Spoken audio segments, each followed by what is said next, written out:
Hello, you're watching Broadcasting Scotland and watching the Full Scottish. I'm Cameron Archibald. Today we'll be discussing many various topics around the National Health Service, Brexit, and also finally the claim of right. I'm joined by Dr. Philippa Whitford and Professor Allyson Pollock. So, without further ado, let's go on with the show.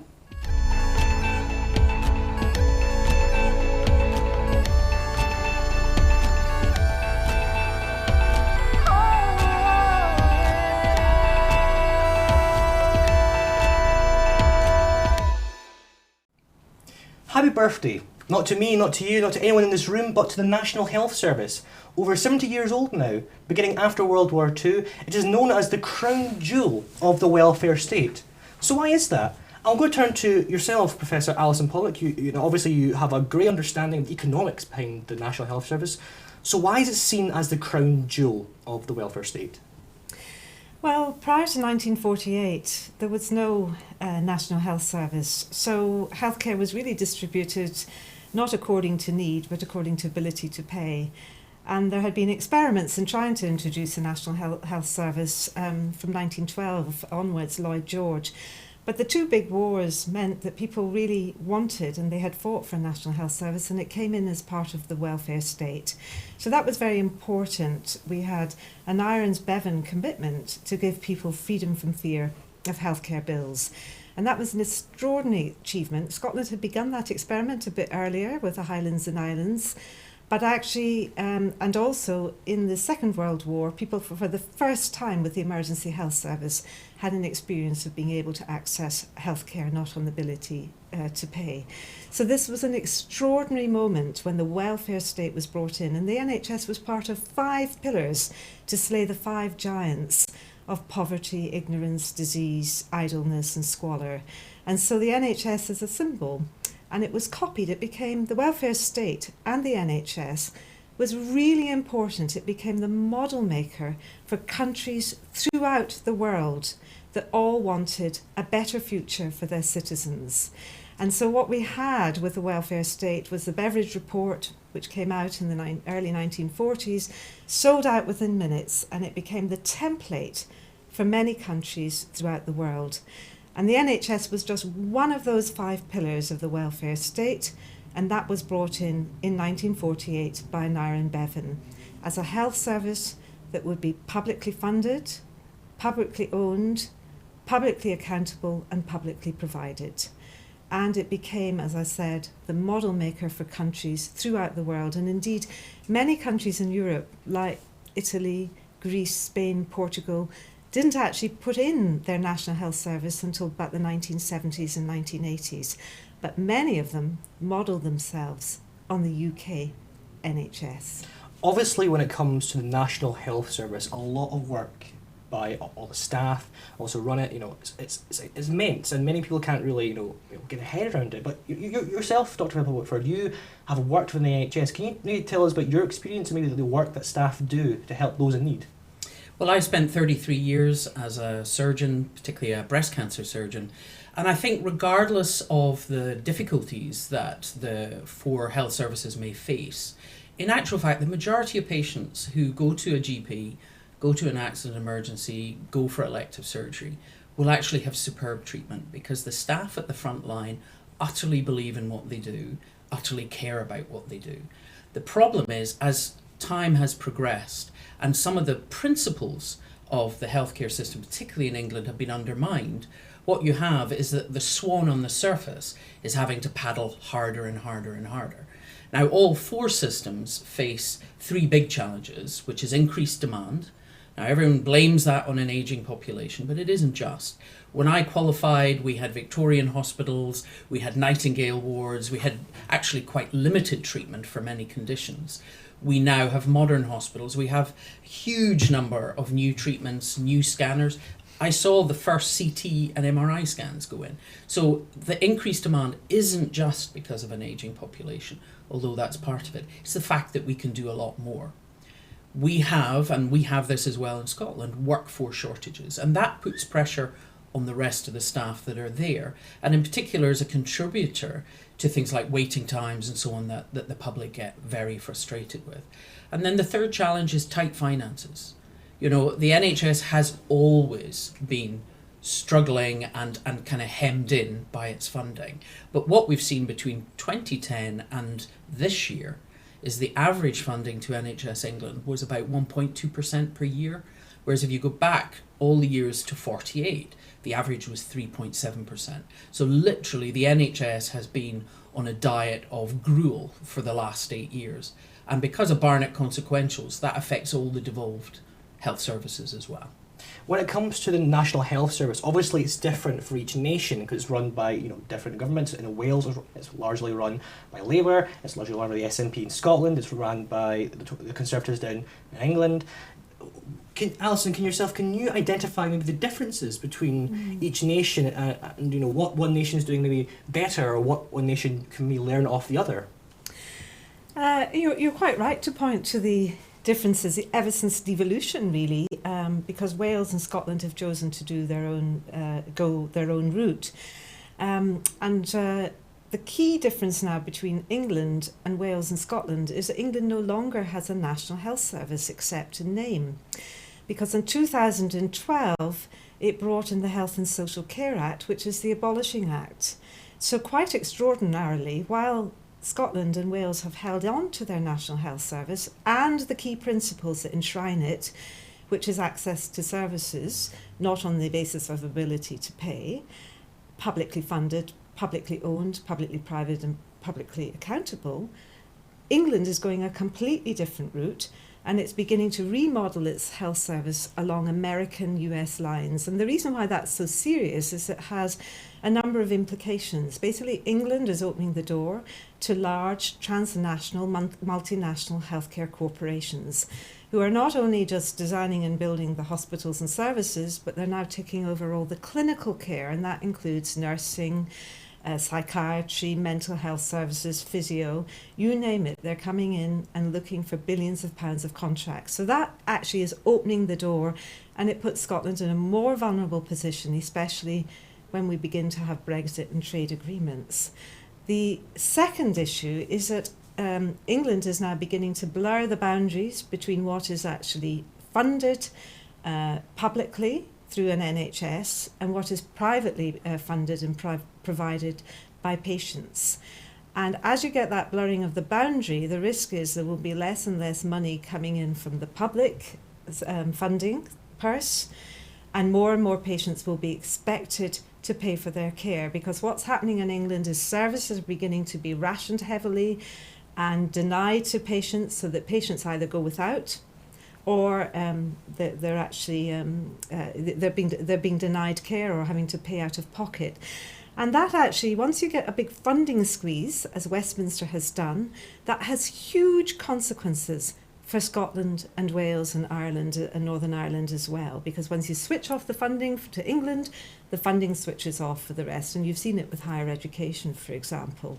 So it's these differences are major and they're very significant. Scotland and Wales still have the political will to hold on to their National Health Service.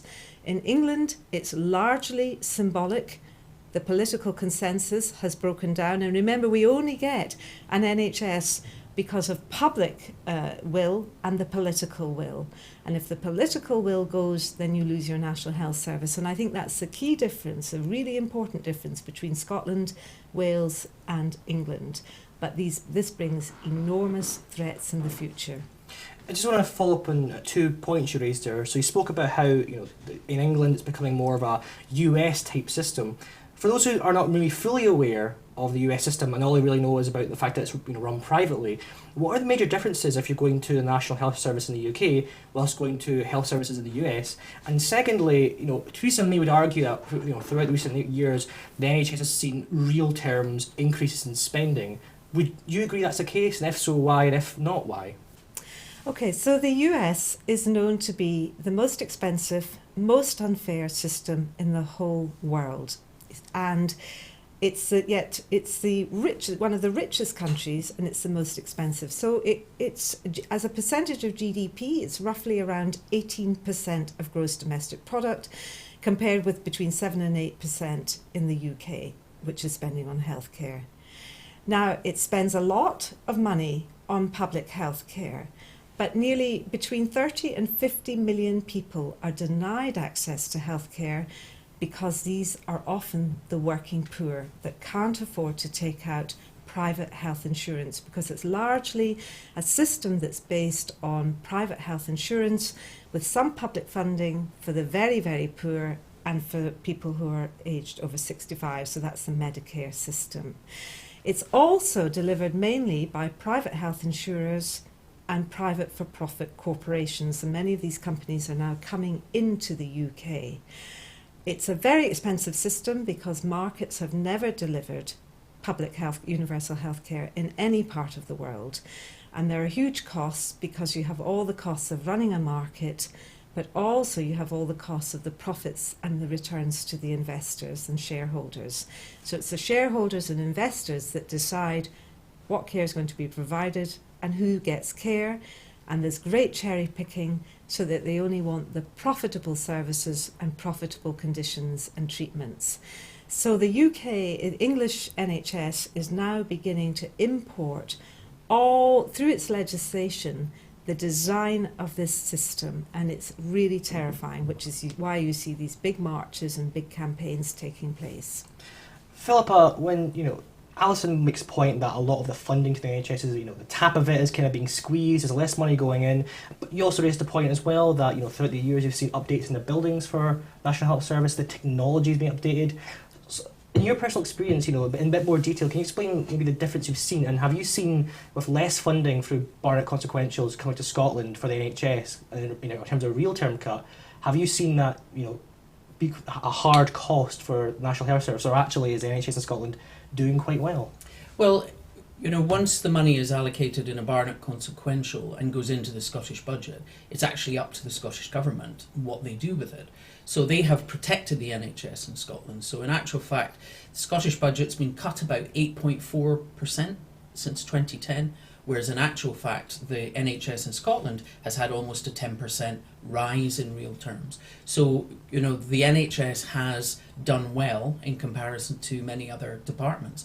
But money is tight here. I mean, the Scottish Government is having to mitigate all sorts of policies. They mitigate the bedroom tax. That costs them about 80 million a year. And that's the problem. If all the Scottish Government are doing are mitigating things coming from London, then what happens is you're actually just sending the Scottish budget back down the road. So things have been tight for us in Scotland as well. What we don't have is in England, it's estimated that over 10 billion a year are wasted, as Allyson talks about, on this kind of administration of a private market. The bidding and tendering, the corporate lawyers, the profits, and the actual transaction costs. So all of that is money that could actually just be put in the front line, in doctors and nurses and drugs, etc. One of the things I would say that is really undermining the NHS in England, though, is the fragmentation that comes from it. Because we still have a single unified public health system in Scotland, what we are able to do is to work together to do major projects such as the Scottish Patient Safety Programme. Now, that's the first national patient safety programme in the world. It started 10 years ago in Scotland. It has already reduced avoidable hospital deaths. Now, we can do that because we can actually bring everyone together and we can agree an approach to quality improvement or safety. That's really difficult in England.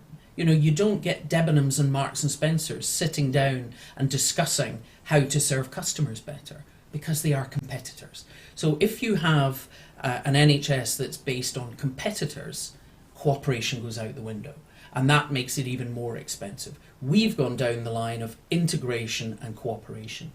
England, sadly, have gone down the line of a market, and it means they think they can buy everything. They try to contract for quality or contract for safety. That doesn't reach the front line. People go to work to do a good job. What you want to do is actually bring clinicians, nurses, doctors, allied health professionals together and give them ownership and empowerment in how you improve what you deliver to patients. And that has just got harder and harder in England. I guess what you could argue, well, I don't know what anyone would argue, but what Anasara would argue, because he came out recently with the birthday of the NHS and said, well, actually, the SNP could be using its tax powers more efficiently, but they're not. They're not raising taxes higher for the most wealthy off, and therefore there's less, funding going to the NHS, and you could be doing all this stuff, but really you're not doing it because you're, politically choosing not to raise taxes to fund it. Well, obviously in Derek Mackay's budget earlier this year, he did raise taxes on the higher and highest earners. Obviously they're going cautiously with that because they don't want flight of capital. And 55% of taxpayers in Scotland actually pay less tax now than they would if they were living south of the border. But what we have is, if Labour had been in power in 2016, the NHS would be getting 360 million a year less this year. So, it may well be that the Scottish Government in the future will increase taxes on the highest earners to a stronger degree, but Labour would actually be putting, considerably less money into the NHS this year if they were in power. So I think Anna Sarwar should actually look at his own policies. Why is that the case? Why is it, if Labour are advocating for raising taxes, why would they, have less spending if they were in power? Oh, they're advocating that now, but if you go to their 2016 manifesto, what they said they would invest in NHS Scotland would result in 360 million less. And that's approximately 9,000 nurses. So, it's all very well when you're not in power to be able to sit in the opposition and just snipe and come up with things without looking at the reality of how you do it and how you deliver it. But basically, as I said, the Scottish budget has been cut by 8.4%, and they're having to try and look at how we maintain everything. Health isn't just the NHS. In actual fact, you could call the NHS the National Illness Service, though nobody would actually want to work in it. Health is much more about the baby box and childcare and education and active travel and clean air and decent housing. And the problem is, we do tend to think that only the NHS is about health. And the Scottish Government are having to struggle to try and invest in all of those, because that's how we will actually have healthier people who don't need the same support from the NHS. If we only put money into the NHS and ignore this broad breadth of actual health giving, public health policies, then we're not going to improve the health of people in Scotland. And that's what we need to do. So you've pointed out that it's not just about funneling money, it's about other certain areas of policy which should attract attention in workers. Can you maybe give us more detail to what the Scottish Government are doing then to attract more people to come to the NHS to help work? What other policies which maybe we're not aware of which you could cite? Well, obviously they are running campaigns trying to attract doctors and nurses to come and to stay in the NHS in Scotland. One of our biggest threats around that, frankly, is Brexit. 14% of EU doctors in Scotland are already leaving. Another 20% are considering leaving. There's been a 90% drop in EU nurses registering to work in the UK. So we had a workforce challenge to start with. In actual fact, it's much worse south of the border. The nursing vacancy rate there is 2.5 times what it is in Scotland. They've nearly 40,000 nurse vacancies, and yet we have turned off the tap of colleagues coming from Europe. There are issues. I think there are issues around reforms that happen to junior doctor training. Junior doctors have become very disconnected from the old firm or team system. They're a bit disconnected from the patients they look after. And, I'm from the way back when we just lived in the hospital and kind of worked ridiculous hours. But we had huge job satisfaction. We knew our patients. We knew the team we worked with. And those things are actually really, really important when you're working in a stressful environment, that you feel supported, that you can go out and have a drink with your pals afterwards, that you chat about what you did at the weekend. If you just feel like a cog in the machine, then actually all of that breaks down. And the Scottish Government, because we have this unified and public NHS, it still feels much more like a team. I was at the celebrations in Edinburgh on Thursday night, and it really felt like a party. People were there to celebrate working in the NHS, and I think that's something that you have to feed and you have to support. Allyson, you have the benefit of being kind of almost outside the political bubble because you're yourself in the world of academia. So, in your almost impartial or is impartial position, what NHS would you say is probably most efficient in the UK, and what could you learn off each other to try and make the UK, much more efficient in making people healthier? Well, you have to come back to the founding principles and why the NHS, UK NHS, was designed as it is. And no system, universal healthcare system, is ever perfect. We always grumble about our healthcare system, and we're always striving to improve it. But one of the issues now is that things have become so polarised because England is dismantling and privatising it. They're breaking it up with enormous fragmentation and at enormous cost to their public. We know in England already there were an excess of 10,000 deaths in the first 6 weeks of this year, and that was not due to weather and not due to flu. The government is now launching a review because there's now an estimated over 100,000 deaths perhaps over the last 5 years that Danny Dorling and others have highlighted. This is extraordinary. What's happening in the UK is we're going backwards in time. We now have rising inequalities in health and wealth. We've got the life expectancy being reversed, and we've also got infant mortality rates, which are the really sensitive measures, are now beginning to increase. This is a civilised society where young children and babies should not be dying anymore under the age of 1. And we're now beginning to see a reversal in the extraordinary gains that we've had over the last 50 years. This is a very frightening time. And much of it is coming down to the government policies of austerity, where they've turned off the tap for public services and benefits. And this is all about redistribution. What we learned at the end of the Second World War was if we wanted a future, we had to be prepared to redistribute fundings according to need and away from the wealthy to the sick and to the poor. And that's what public services are all about. So it's not just about taxing the rich. It's also about corporation tax, which has fallen dramatically. It's about the corporations, the healthcare corporations that are now in England, Virgin Healthcare, United Health Group, where many of these companies are now hiding in tax shelters and tax havens, paying absolutely no tax, and that includes many of the PFI, the Private Finance Initiative investors. They're hiding away in tax havens, and so they're squirreling away the money that was intended for patient care into shareholders and investors who don't even live in the UK. So this is about redistribution in the round. It's about having a new economic policy. It's about thinking about and shaping the kind of future that we want for ourselves, for our children, for our grandchildren, and you know, you're the next generation coming up. It's really, really vital that you do that.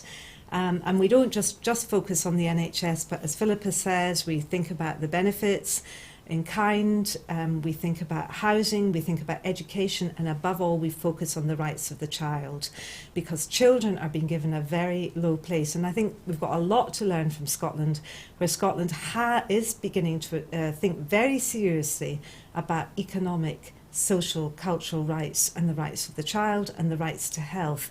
And Scotland's articulating that rights framework. It may not always be carrying it out, but it's beginning to articulate it, and that puts it way ahead of what's actually happening in England at the moment. You could argue that Theresa May has seen the issues that you have raised, and she has said that she is willing to fund 20 billion into the NHS by 2023, and that will come from raising taxes. Is that, one, enough, in your opinion, to fund the NHS, and two, can it all just simply come from raising taxes? Well, as I said, it's not just about raising income taxes. Redistribution also has to start by looking at the corporations and the tax havens. The corporate tax, I think, is what, 17 or 18%? Yes. 80%. Whereas high tax, what is the taxation now for high earners? 50%. So really, that's huge. Corporation tax has fallen year on year, or decade on decade. Do you think then that corporation tax is enough to fund that 20? Of course it could be. Is 20 million enough? 20 billion, sorry. Well, enough? we don't, when is enough enough? There are two questions. Is what do we need, and where is the money going, and is it being used efficiently?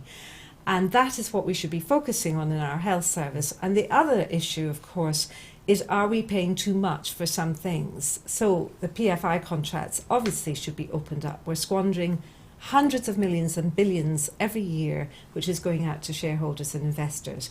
The other big cost pressure on the NHS is the price of medicines, which are rising about 8% every year in hospitals and between 6 and 7% every year in primary and community care. So we don't just want better prescribing, we want to understand better why the drug companies are actually charging so much for our medicines, and that goes for new technologies as well. And sometimes there's a big economic conflict in Westminster between needing to protect the interests of the pharmaceutical industry and the technology industry, and actually balancing that up with the public health needs and making sure that medicines are affordable within the public healthcare system, and that goes for technologies as well. So there are enormous pressures coming in the NHS, which are sometimes unnecessary and which could be controlled much more. We're going to move on now to the topic of Brexit. Now, obviously, we had a recent update with Chequers, with the Cabinet saying they've finally come behind a unified Brexit position. Philippa, do you believe that this is it? This is the final moment where the UK government is unified, they're going to go forward and they'll have a good Brexit deal to offer to the EU? Well, in actual fact, what this is simply the start of negotiations. This is the first time, or the white paper that will come out next week, is the first time the UK has clearly put something down on paper. All we've had is various speeches with high-flown magical thinking. Now, having looked through this simple 3-page summary, you can see lots of issues within it that I think the EU will have a difficulty with. What issues would they be? Well, one of them is that obviously she's envisaging staying much closer to EU regulation, but that they may diverge in time, recognising that that would mean that they would lose market access for those things. That means there'd be a sword of Damocles always hanging over the EU, that in actual fact at any point the UK could simply say, okay, we're going to diverge on this now and open up the whole can of worms again.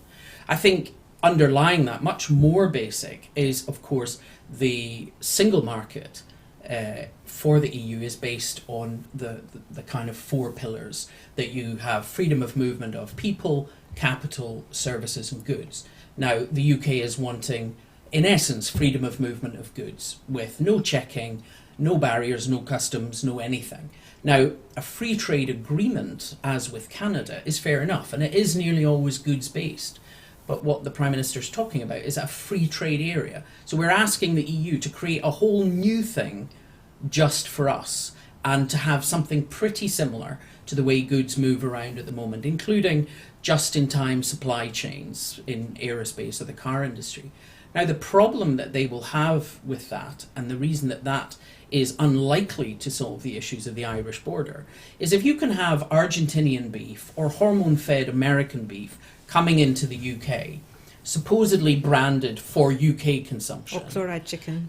Or chlorinated chicken, coming into the UK, then, but that's not allowed to go to Europe because it doesn't meet their standards, and there will be beef from the UK marked for Europe that does. I'm sorry, that's just an invitation to smuggling and counterfeiture. So, you know, I don't see that being something that the EU is going to recognise. A free trade deal based on goods, absolutely. But a free trade area, I mean, it's like saying we're leaving the golf club, but we still want the prime slot on a Sunday morning, and could you build a gazebo down near the 9th hole just for us? You know, we're leaving, but we're actually asking for almost all the same things, but through a completely new mechanism. All this is the start. The agreement was meant to have been reached by this point, so as to go to Europe in October to be voted on by the other 27 countries. We're actually only at the start of that. So a year and a half nearly has been wasted since the Article 50 letter was sent, with just these high-flown speeches. So I think the advantage is they've put things down on paper. We'll see more of the detail next week. But even looking at the summary, there are things in here that, as they stand, Europe will not accept. But what they will maybe do is take this and start negotiating forward from it.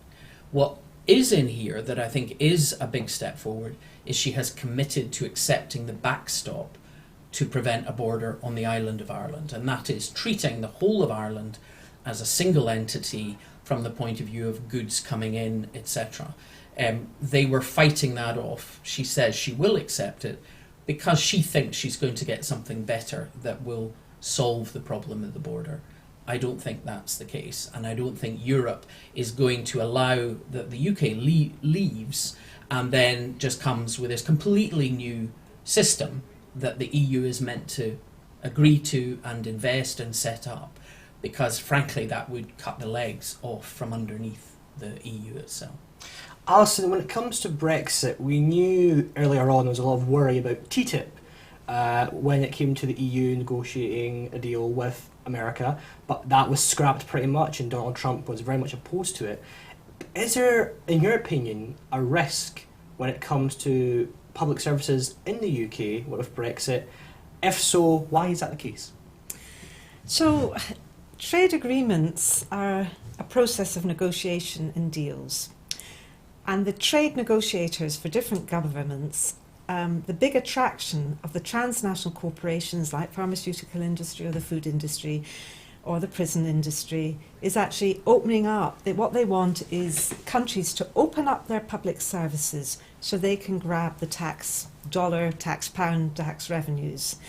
So countries that take steps to shield their public services, so not putting them out to tender, integrating them, delivering them publicly, as well as funding them publicly, are much better protected. One of the big issues is that during the big negotiations on GATS, the General Agreement on Trade and Services, our government in the UK, that was leading in Westminster, that was leading the negotiations, did not take steps to protect our health services and especially our hospital services from privatisation and from opening them up to the private sector. Now, England is now very, very vulnerable because it's going out to tender for billions of pounds worth of contracts, giving them to Virgin, giving them to South African companies, Canadian companies, Netcare, Ramsay, United Health Group, all of these big companies. And this also means that they're open now to trade challenges in trade agreements. The second point is that when the negotiators are negotiating trade agreements, they're often doing deals. They're often saying, well, we'll give you a little bit on the agricultural policy in return for you opening up your healthcare services or your education services or your prison services to us. So what the public are often not told is about the negotiations that are going on in what are called the green rooms, where behind the scenes there are negotiations going on around our public services. Now, Britain on its own is actually relatively small, so to be trying to negotiate these trade deals, we were in a much better position, I have to say, when we were in Europe, because that's where a lot of the opposition was coming from and the mobilisation around GATS and TTIP and even CETA, the Canada trade agreement, which we've signed. But in fact, a lot of the big lobbies actually limiting, compromising, reducing the full impact of these trade agreements was happening in Europe, where you had a much greater critical mass. So it's going to be much more difficult for us to negotiate anything if we become the poor relation either of Europe or to try and take on a great big giant like the US in these trade agreements, or China for that matter. You talk about the fact that when it comes to these trade deals, there might be secret talks kind of behind the room, essentially. Do you believe then when it comes to Brexit, the UK government has been open enough with their position and how they're going to go for negotiations, or do you believe they can go a bit further? I don't think I'm an ordinary member of the public, and I didn't even understand what I was being asked to vote for at the referendum or the consequences. It was not explained to us what it could mean. It was not explained it could mean that we left the EU Fundamental Charter on human rights. We were not explained that employment, the protections that we've had through the EU on employment, we could be losing those. Some of our civil and political rights could be severely undermined. Nothing was explained to us when we went into that referendum. And since then, there's been a leakage of information, but it hasn't been explained to us the real implications. And most of the implications have focused on trade. They haven't actually focused on welfare, healthcare, education, all the other ramifications of what it might mean to be on our own and to leave Europe. Philippa, when it comes to the SNP's position, they've said that they, with their report on Scotland's place in Europe, that they want to stay within the single market and within, generally quite close to the EU, almost like Norway. Why is that your position? What is the benefit of staying in the single market? Would that solve every single problem Brexit has? Well, no, actually our first choice would be to stay in the EU. That's what 62% of Scottish voters chose. But our compromise deal is that preferably the whole UK would stay in the single market and customs union. And that does deal with a lot of problems, including the Irish border. It also would reduce some of the impact on Scotland, on our businesses, our supply chains, aerospace, people coming to work here. We'd still have freedom of movement, etc. And that's why we have stuck to that utterly. If we have less than that, then the impact in Scotland builds right up to a sort of no-deal scenario could remove 80,000 jobs from Scotland and mean a 9% drop in GDP growth in Scotland. Nobody went into the ballot box to vote to be poorer, to not have enough doctors and nurses to treat them, to lose their European health insurance card for when they go on holiday, for pensioners no longer to be able to retire to the south of Spain. All of these are impacts. And I would agree with Allyson that the government just focus and talk about trade and tariffs all the time. These are hugely important, but in actual fact, it's losing the cooperation, the agencies that we've become part of, things like the European Medicines Agency.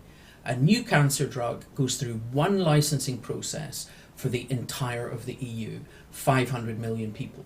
Now, Canada and Australia get drugs about 6 months to a year later. It's estimated, because it often then takes quite a long time for drugs to get into the NHS. Some big pharmaceutical companies are saying, actually, we probably won't come to the UK as a market on its own for 2 or 3 years.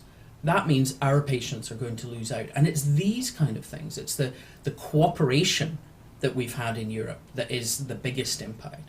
And when it comes down to people, if we do not get control over immigration, whether that's through devolution or independence, Scotland is going to be in real trouble.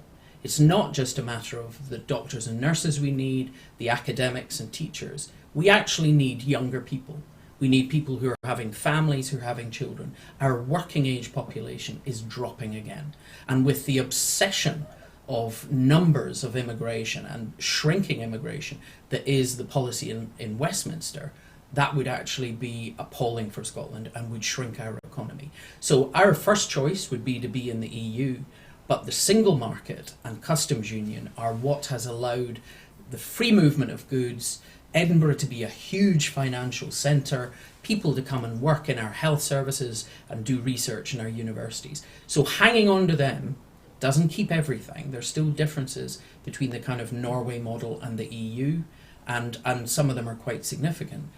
But it would be the best compromise. And what we ask for in Scotland's place in Europe is, even if England and Wales do not want that, if they want to be fully out, that Scotland should be granted the right to stay in the single market and customs union, because it is utterly crucial, both for our economy, our culture and our public services.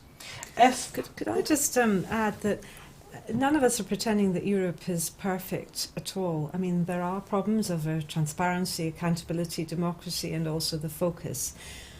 And so that's maybe a very understandable reason why so many people actually voted to leave. But on the other hand, one of the things is that in staying in Europe, you would be actually also trying to fight for a better Europe and a reformed Europe, which includes much more of the focus on social rights, welfare rights, human rights. And they're the things that many of us would like to see strengthened, because they are the things that are instruments that improve public health, so that we don't just get a race to the bottom with each country just trying to lower its corporation tax to attract in big business, but that we actually have a Europe that's really taking social solidarity very seriously and the redistribution policies seriously. And that was the big vision around Europe. No more wars, no more fighting. We've fought enough, we've lost tens of millions of people. We want a better world. And that is really the whole essence, and we can only do that internationally and together. rather than picking each other off. And we did get that from the social chapter. And the thing is, politicians in the UK objected to the social chapter, the controlling the hours people work, laying down stricter health and safety. Here in Westminster, it's described as red tape, and we have to, get rid of red tape. And for one new regulation, 3 regulations need to go. Look what happened in Grenfell. One person's red tape and regulation is someone else's life. When I was a young surgeon, having people coming in with burns, with chemical burns, with terrible limb injuries from poorly protected machinery was a daily occurrence. And that is something that when the social chapter came in with much stricter health and safety, work protection, maternity rights, etc., you started to see those things improve. And the UK government resisted them every step of the way. So that doesn't bode all that well. So we did get that from Europe, and I would agree with Allyson. It's about trying to get back to that, to make sure that we are looking at the best of what Europe is. But it has given us the longest period of peace. And when people say, oh no, like we've grown past that. Well, we did have a war in Europe. We had the Balkans War. And the reason that settled and didn't go on festering is because countries like Croatia were offered, if you become a modern democratic country, you can come into the EU and we will support you to develop. Exactly the same when Eastern European countries came out from under the Soviet Union, Estonia, Lithuania, Latvia, Poland, etc. They were offered, come in quickly to the EU and we will support you to establish yourselves as modern democracies. If not, all the kind of various frictions in both of those places would still be at the end of our news bulletins every day. So the EU got no credit for peace and stability in Europe, but it deserves that credit. So we've talking about the idea that the EU gives kind of red tape, but it's for people's lives. We've spoken about its values. We've spoken about the better deal being in the single market. Is there still time then for that to happen, to have a reverse position where actually the UK government decides, actually we'll stay in the single market, we'll stay in the customs union, we'll stay close to the EU? Is there still time for that to happen, or do you think that that's just not going to be the case? Well, I think there would be still time from a European point of view. I mean, I think Europe still regrets Brexit. It has to be admitted that Brexit is not their number one priority. Things like terrorism, cyber attacks, the refugee crisis, the economic challenges are all much higher up their agenda, plus the threat from Russia. So Brexit's quite far down, and because the UK stands up and comes up with another bit of magical thinking and then goes away again, what they got in the meetings this month was, come back when you've got something to tell us. What this proposal from the UK government, because it's much closer to the EU than what we were hearing 6 months ago, I think some of the pro-Europeans within the Tory party may see that it's, a foot in the door and that maybe the government could be pushed further. The problem is the Brexiteers, their ideal solution is a no deal. There's a lot of them that actually their number one choice would be to flounce out of the room with nothing. And obviously that would just be catastrophic. When you mentioned Brexiteers there's obviously the risk the UK government still face when it comes to the likes of Jacob Rees-Mogg and the idea he might gather some Tory supporters, have a big rebellion against the government, and that the government position will just fail and collapse and have to go back to the table and rethink the position. Do you believe that's still the case? Do you think that the UK government can still face a large Tory rebellion, or do you think they'll fight it through? And secondly, and this is open to both of you yourselves, if it is a no deal, is it just the case where that the the UK can just have a free trade deals everywhere they want? Well, I think absolutely the Prime Minister will face rebels. Now, the ones that were described as rebels previously was the pro-Europeans who were rebelling against Brexit.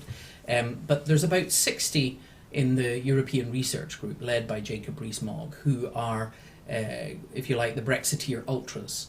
And I think they would happily vote against it. And yes, that could obviously pull everything apart. At the moment, she has tried to force cabinet shared responsibility, and we'll simply see how long that lasts before the Foreign Secretary decides to start sniping from the sidelines. So yes, that could basically all fall apart going forward. The problem is, we have to get something that's realistic. And I think one of the underlying failures of the UK government is they don't understand that the EU is a legalistic body. You don't hold 28 very disparate countries together on a gentleman's agreement. Everything is written down, everything is defined, everything is translated into all the languages to ensure that there's utterly no room for misinterpretation. And I think when you start trying to put this down into legal terms, there will just be challenge after challenge. I think they're going to have to work all summer. Obviously, the idea of the plans being agreed by now was because of recess. I think they will be working on this all summer. But as I mentioned earlier, the fact that they are now accepting the backstop to protect the island of Ireland may mean they can get a withdrawal agreement. A lot of this is about the future arrangement.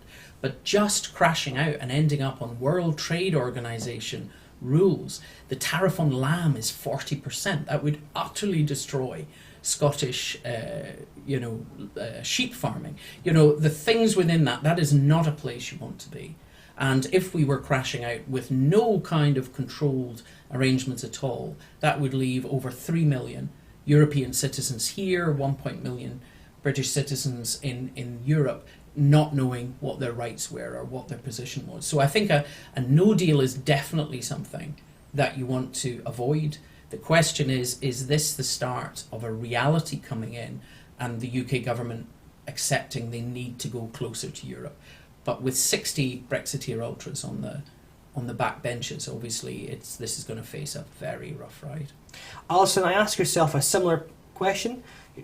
The hard Brexiteers, as Philippa has described them, they could easily just, we get out of the EU, hard Brexit, no deal whatsoever. They would argue that, hey, we can just make whatever trade deal we want, any free trade deals with any country. Is it as simple as that? And if so, why? And if not, why? Well, we come back down to balance of power, but one of the things that we do know about the Conservative Party is that they're extremely ideological in their beliefs and in their promotion of private corporations and private corporation interests. And we've seen that. The evidence is there since austerity, where we've had the cutting off of public monies, and we've got growing inequalities in health and wealth. We have 1 in 3 children living below the poverty line. Children in this country are now starving, especially in the school holidays. They are going without. Now, children are our future. They're every country's future, and yet we are not investing in the rights of the child, either in terms of giving them basic necessities, but also the right to education and the rights to free healthcare, which come hand in hand. So what I'm thinking is that the problem with the Conservative Party at the moment is they're not focused on the 1/3 of children who are living below the poverty line. The fact that more than 80% of people are actually earning well under £40,000 a year. They're actually focused on a small elite, which includes the transnational corporations. So they will hang together in this, no doubt about it. The Conservatives usually hang together and come through these things, and they'll bash out their differences one way or another. And the real issue, I think, for us as a country is the rising inequalities in health and wealth, the reversibility of all the public health gains, and the loss of the social contract, which is rapidly being eroded, that we put in place in 1948. Your starting point was the NHS and the 5 giants at Beveridge, who was a Liberal. He was neither Conservative, nor Labour, nor SNP, but William Beveridge was a Liberal who said that the poverty and squalor in this country was due to people, the politicians, not taking the trouble to care. It was needless. We did not need to have poverty or squalor, but it was due to politicians not taking the trouble to care. And that's what I'm coming back to. So in the midst of all these Brexit negotiations, we need to be putting the people first and the public interest and the public health interest first. If I can tell you, in Westminster, we have done nothing over the last 2 years other than Brexit, and for the next 2 years we are unlikely to do anything other than Brexit, which means that all of these other problems get either dealt with on a very superficial way or simply kind of brushed under the carpet. But as you touched on, things like trade deals going out to World Trade Organization, the problem is a trade deal is what are you giving away to get what you want to get. Now, we are part of over 50 trade deals as a member of the EU. We have to actually negotiate how many of those we can hang on to, just as the UK. But while another country is willing to perhaps give quite a lot away to access a market of 500 million, they're not going to give us the same terms to access a market of 65 million. So all of that work has to be done. And I got to go in the closed room and see the impact papers. And you'll have seen them, they were leaked. A Norway deal, 2.5% drop in GDP growth. A free trade agreement, 5% drop. No deal, 9% drop in GDP growth. If you look at what TTIP would have delivered, if you combine that with a trade deal with Japan, in essence, all the trade deals that the UK could do don't amount to more than about 1.5% GDP growth. So even if we got the greatest trade deal with the States, it wouldn't replace what we're losing. And in actual fact, America is very clear what they want. They want to be able to get rid of names. They want to be able to sell American whiskey as Scotch. They want to bring in their hormone-fed beef, etc. All of which means that you're selling out the Scottish food and drink industry to get a trade deal with America. And when we talk about the powers, the power grab, one of the ones that I think is getting overlooked is the one on public procurement. Westminster is going to take the ultimate level control over public procurement. Does that mean we could be forced to put out health contracts and NHS contracts for tender as they do in England? We don't have an answer for that, but it's certainly a scary proposition. I was about to say there, we're going to move on to the topic of the power grab and the claim of right, but you beat me to it. Sorry. But no, it's fine, that's what we need more often. But my first question actually was on these issues, was the claim of right. Now, I wasn't born when the claim of right happened, and a lot of people don't understand recently, what the claim of right actually is. So, you were at the second half of the debate in Westminster on it. So, George, just explain to us, what is the claim of right, and what was the vote the other day based on? Well, obviously, the very historical one is 1689, and it was changing monarchs, basically, from James VII of Scotland to William and Mary. But within that was that, in essence, Scotland had the right to decide who should rule them. In 1989, when the Constitutional Convention was set up under Canon Kenyon right, they opened that with a claim of right, which is basically the Scottish people are sovereign and they have the right to choose what form of government they have.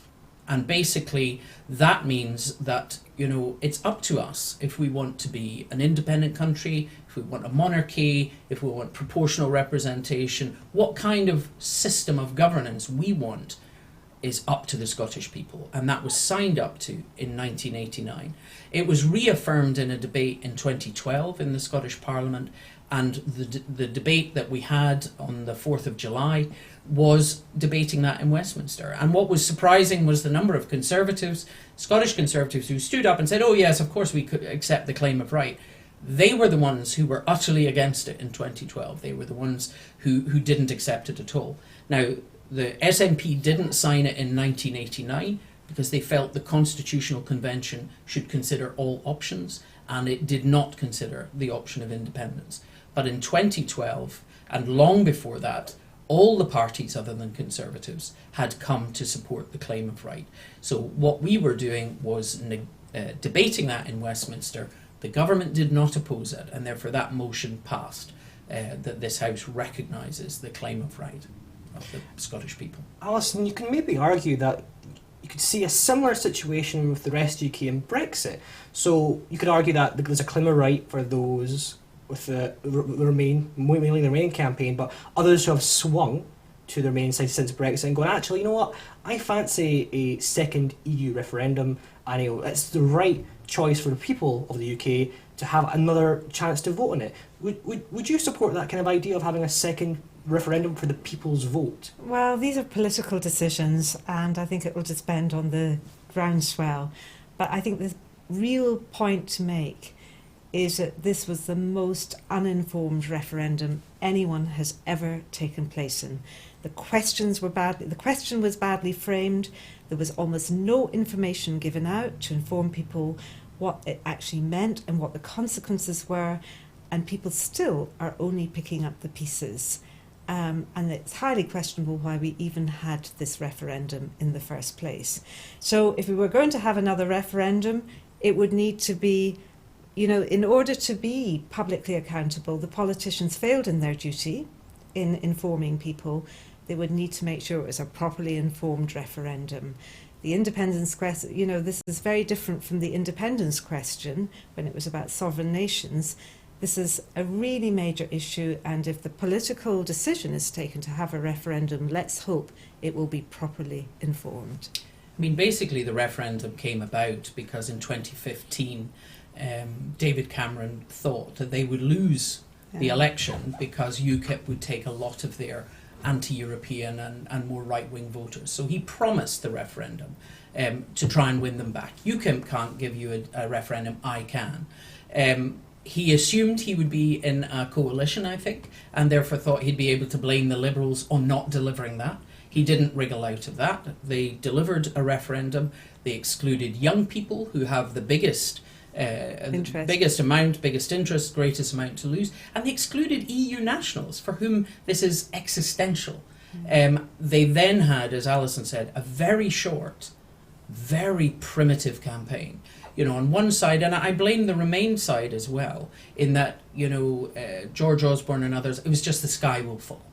No real discussion about what it means. The articles I wrote was, please value what you get from Europe. Please be aware of the benefits that we are getting.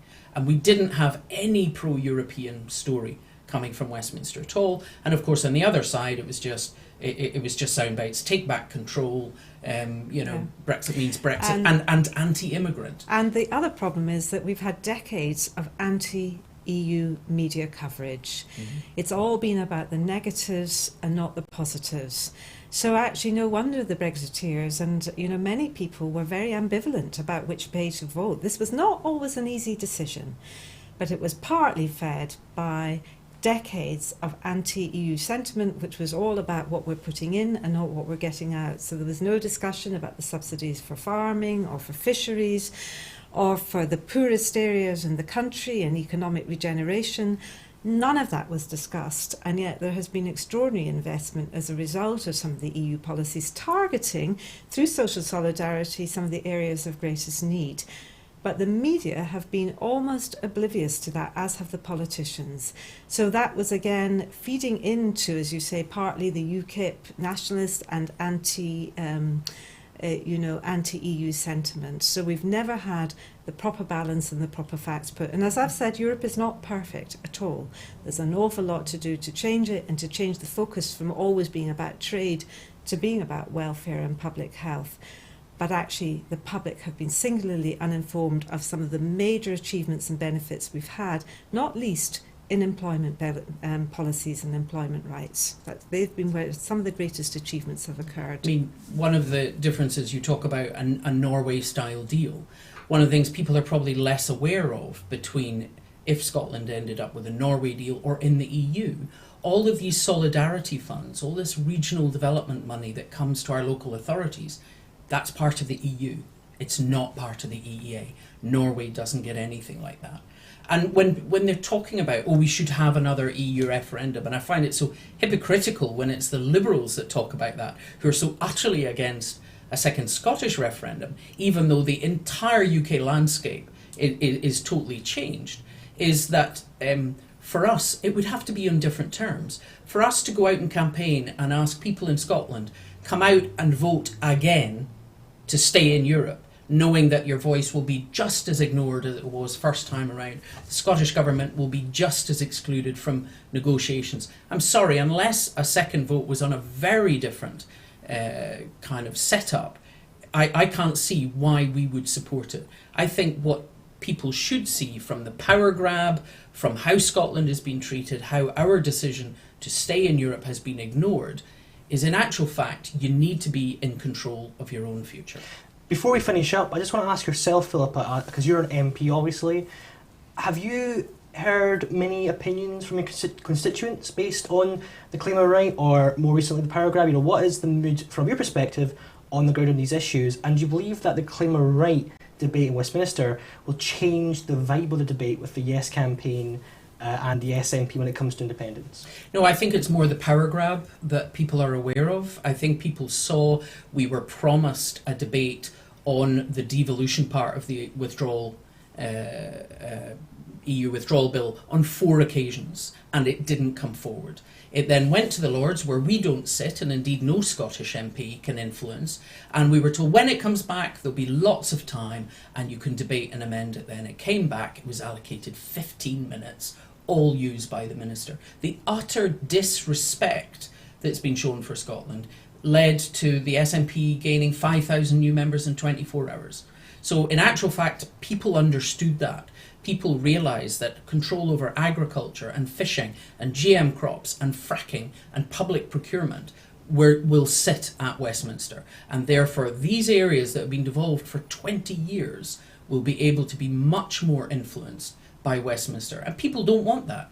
They vote for the Scottish Parliament and they want the decisions to be made there. So I think it's actually that, people who maybe are not believers in independence, but they are believers in devolution. People who supported their vision of the UK in 2014 and have said to me, the UK I voted to stay in, or the UK I campaigned to stay in, simply doesn't exist anymore. So while in 2014 the status quo looked like a big main road and independence was a turn-off, it's now a fork in the road. There is no status quo. And you either go down the change of Brexit or the change of independence. And the difference is, in one, you're in the boot of Theresa May's car with no voice. In the other, you're in the driving seat. And at some point, Scotland will have to make that choice. Well, thank you very much, both Allyson Pollock and Dr. Philippa Whitford, for joining me today at Broadcasting Scotland. And thank you for joining us at home, in your car, wherever you're at. Thanks for joining us. If you wish to see more content like this or simply want to support us, go to our website at www.broadcastingscotland.scot. Go to our support page where, if you wish, you can give a little bit of a donation or simply share with your friends the stuff we do. But that's all from us today. We'll see you next week. Thank you very much. Goodbye.